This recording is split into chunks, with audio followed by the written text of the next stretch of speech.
വലിയ ലക്ഷ്യങ്ങളൊന്നുമില്ലാത്ത ഒരു കൂട്ടം യുവാക്കളിലേക്ക് പുതിയൊരു ലക്ഷ്യം വന്നു ചേരുമ്പോഴുണ്ടാകുന്ന മാറ്റങ്ങൾ വരച്ചു കാട്ടുകയാണ് ആലപ്പുഴ ജിങ്കാന.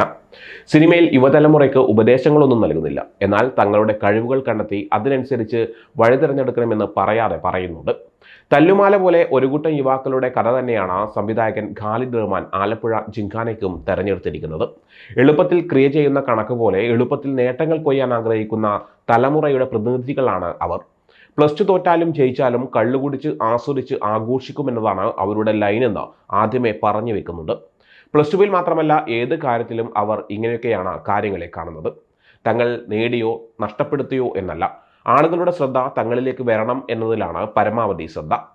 ശ്രദ്ധിക്കപ്പെടുകയെന്ന ഒറ്റ കാര്യത്തിന് മാത്രമല്ല, മര്യാദയ്ക്ക് ബോക്സിംഗ് അറിയാഞ്ഞിട്ടും മത്സരിക്കാൻ റിങ്ങിൽ കയറുമ്പോൾ ആലപ്പുഴയുടെ സ്വന്തം വള്ളപ്പാട്ട് അവർ അവതരിപ്പിക്കുന്നത്. അവർ തോറ്റോ ജയിച്ചോ എന്നല്ല, കാണികളുടെ ശ്രദ്ധ ആവോളം നേടുകയാണ് ലക്ഷ്യം. അതിലവർ വിജയിക്കുന്നുണ്ടെന്ന് ഒരു രംഗം സാക്ഷ്യപ്പെടുത്തുന്നു. കഴിഞ്ഞ 2 മാസത്തിനിടയിൽ ബോക്സിംഗ് കേന്ദ്രമായി മലയാളത്തിൽ ഇറങ്ങുന്ന രണ്ടാമത്തെ സിനിമയാണ് ആലപ്പുഴ ജിങ്കാന.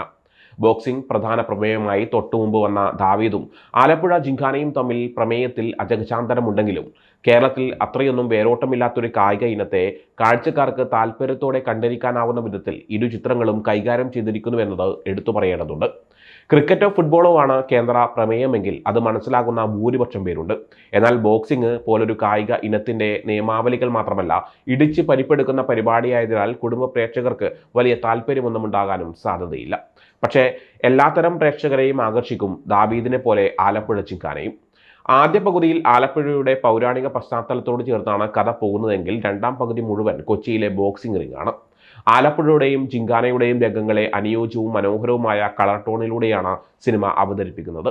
+2 ജയിച്ചാൽ മാത്രമല്ല, ഡ്രഗിക്ക് എളുപ്പത്തിൽ കോളേജിൽ ഒരു സീറ്റ് തരപ്പെടുത്താനും കൂടിയാണ് ജോജോ ജോൺസണും ഡേവിഡ് ജോണും ഷിഫാസ് അഹമ്മദും ഷിഫാസ് അലിയും ഷാനവാസും ബോക്സിംഗ് പഠിക്കാൻ തയ്യാറാകുന്നത്.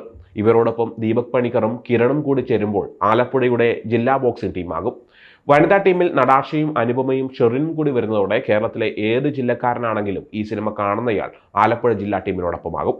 പഠനത്തിൽ മാത്രമല്ല, പ്രണയത്തിനായാലും ഇവർക്കെല്ലാം ഷോർട്ട് കട്ടുകളാണ് കൂടുതൽ താല്പര്യം.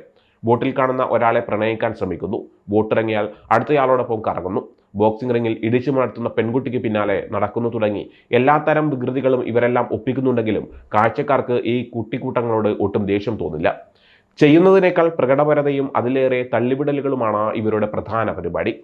മലബാർ മുസ്ലിം ജീവിതത്തിലെ യുവത്വത്തെ വ്യത്യസ്ത കോണിലൂടെ തല്ലുമാലയെ ചിത്രീകരിച്ചതുപോലെ വ്യത്യസ്തമായ കാഴ്ചപ്പാടിലൂടെയാണ് ആലപ്പുഴ ജിങ്കാനയിലും യുവാക്കളെ അവതരിപ്പിച്ചിരിക്കുന്നത്.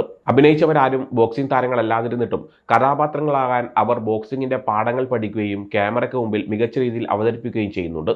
ഇവരാർക്കും ബോക്സിംഗ് അറിയില്ലെന്ന് പ്രേക്ഷകർക്ക് തോന്നുകയില്ല. പ്രേമലുവിന്റെ ഭാരമില്ലാതെ നസ്ലിൻ ഗഫൂറും മഞ്ഞുമൽ ബോയ്സിന്റെ കനമൊന്നുമില്ലാതെ ഗണപതിയും ഉൾപ്പെടെ താരങ്ങളെല്ലാം ഇവരുടെ യഥാർത്ഥ പ്രായത്തിൽ നിന്നും 8-10 വയസ്സ് കുറഞ്ഞ കഥാപാത്രങ്ങളായാണ് അവതരിപ്പിക്കുന്നത്. രൂപത്തിലും ഭാവത്തിലുമെല്ലാം ടീനേജിന്റെ അവസാന വർഷക്കാരാവാൻ അവർക്കെല്ലാവർക്കും സാധിക്കുകയും ചെയ്തിരിക്കുന്നു. രസകരമായി കണ്ടിരിക്കാനാവുന്ന ചിത്രമാണ് ആലപ്പുഴ ജിങ്കാന. ജിംഷി ഖാലിദിന്റെ ഛായാഗ്രഹണവും വിഷ്ണു വിജയന്റെ സംഗീതവും സിനിമയുടെ മൂഡ് തീരുമാനിക്കുന്നതിൽ പ്രധാന പങ്ക് വഹിക്കുന്നുണ്ട്. അന്തരിച്ച എഡിറ്റർ നിഷാദ് യൂസഫാണ് ആലപ്പുഴ ജിങ്കാനയുടെ ചിത്രസംയോജനം നിർവഹിച്ചിരിക്കുന്നത്. നിഷാദിന്റെ 2 സിനിമകളാണ് ഒരേ ദിവസം റിലീസായത്. മമ്മൂട്ടി ചിത്രം ബസൂക്കയും നിഷാദ് എഡിറ്റ് ചെയ്തിട്ടുണ്ട്. പ്ലാൻ ബി മോഷൻ പിക്ചേഴ്സിന്റെയും റിയലിസ്റ്റിക് സ്റ്റുഡിയോയുടെയും ബാനറിൽ ഖാലിദ് റഹ്മാനും ജോബിൻ ജോർജും സമീർ കാരാട്ടും സുബീഷ് കണ്ണഞ്ചേരിയും ചേർന്നാണ് നിർമ്മിച്ച ചിത്രത്തിന്റെ തിരക്കഥ ഖാലിദ് റഹ്മാനും ശ്രീനി ശശീന്ദ്രനും ചേർന്നും സംഭാഷണങ്ങൾ രതീഷ് രവിയും എഴുതിയിരിക്കുന്നു. യുവാക്കളെ പെട്ടെന്ന് ആകർഷിക്കാൻ ആലപ്പുഴ ജിങ്കാനയ്ക്ക് സാധിക്കും.